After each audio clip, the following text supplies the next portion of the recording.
châu không đang pui cái ha bớt đây này pui hay bớt bị khơi các bạn làm khai này nàyนี่นี่น้องนี่ยังเอ้ขนมเอ้นี่ปั่นอะไรมันโจแล้วนี่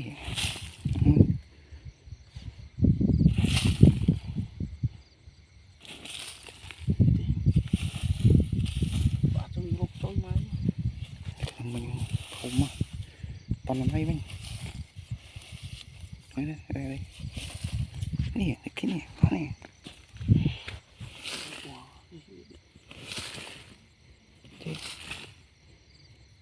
nè vâng thằng toàn thì trên cái bao mà mình ớt bị đâu khơi đấy khơi ta ở cái bao mà lên lên nè bao này đúng khơi phượt là phụi phải thôi cái vậy cái chậm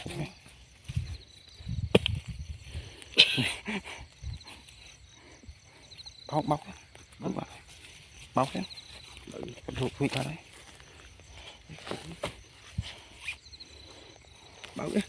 báo đấy quỷ nghe bóc đấy chơi như mặt chờ nó chờ báo bóng chắc làm đấy tục nó rụt lên nó như một ban chân bảo đi báo nó ngọt bao này tụi này phải bật bằng rồi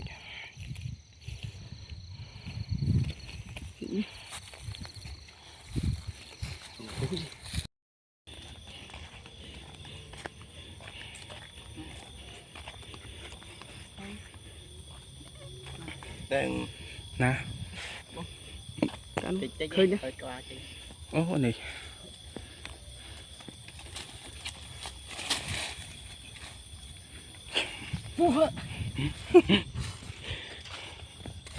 rồi cặp trong bột cỏ chứ pre hồn mày thả một cho dễ măng xin tay ôi nha mày cái rụi lắm bọc ngọt thế rụi cây hay không cười nhá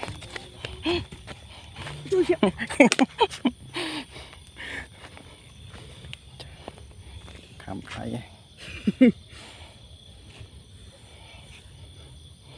này đang tụi rồi thông hay đang ấy